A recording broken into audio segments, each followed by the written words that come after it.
And we begin this hour amid ever-increasing tensions between the United States and the Democratic People's Republic of Korea. The U.S. is preparing for yet another round of joint military exercises with the Republic of Korea in the south. This time, the U.S. plans to send a nuclear-powered submarine armed with 154 Tomahawk missiles to the peninsula. That's according to a South Korean media outlet.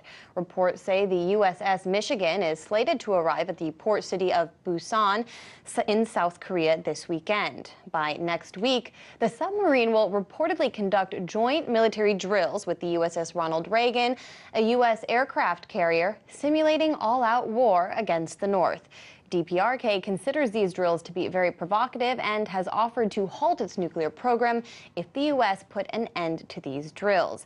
Meanwhile, today, defense officials in South Korea say they believe special forces for the Korean People's Army conducted training exercises to practice infiltrating the South Korean U.S. Combined Forces Command by paraglider in September.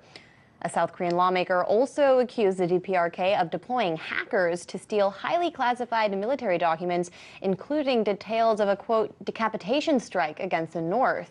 In other words, a plan by South Korea designed to remove North Korean leader Kim Jong-un. All this comes as the Workers' Party of Korea marked its 72nd anniversary in the North.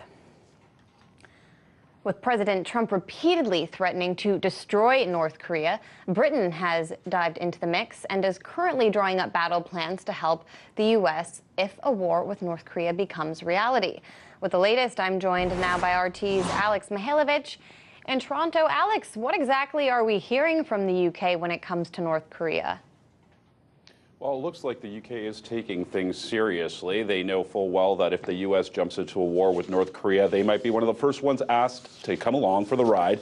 And just thinking about that, the fact is that these guys have started writing up plans on how they would help the United States in a war against North Korea. Now, we know the Brits, historically speaking, have always had a pretty incredible Navy, and they still do to this day. And what they are considering and doing is adding to their arsenal with the HMS Queen Elizabeth. Now, here we got some stats on this big boat. This is an aircraft carrier, and it's brand new. It's not supposed to be put into commission until 2020. It's worth about $3.9 billion. The ship has 3,000 separate compartments, 471 cabins, 1,600 bunks, and it can hold up to 36 F-35B stealth fighter jets. That's a lot of planes with a lot of firepower. But the question is, will the U.S. even need the Brits in a situation like this? We know that the U.S. have a formidable force in the Pacific Ocean already, and whatever the Brits can do, it'd probably take a bit of time for them to get their boats out there, first of all. And second of all,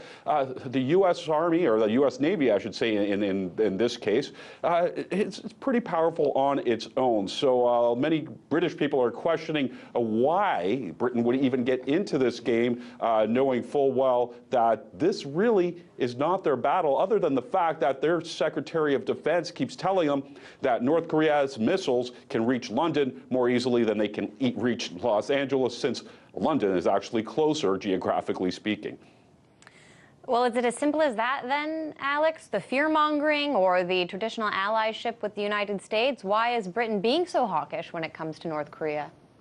Well, extremely hawkish, and it seems all to be coming out of Mr. Fallon's mouth, the man that I just mentioned. And I'm going to give you a quote by him, and this is quite interesting, sort of to get the idea of where this man's mind is.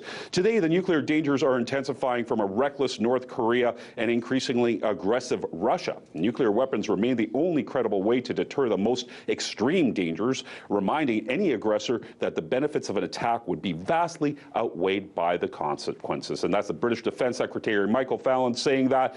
Now, Michael Fallon, look, the West has a lot of reasons to be afraid of what's going on. 6 nuclear tests in recent months, a couple of missiles shot over Japan by North Korea. But the fact of the matter is you have to kind of sit back and think about, why is this going down?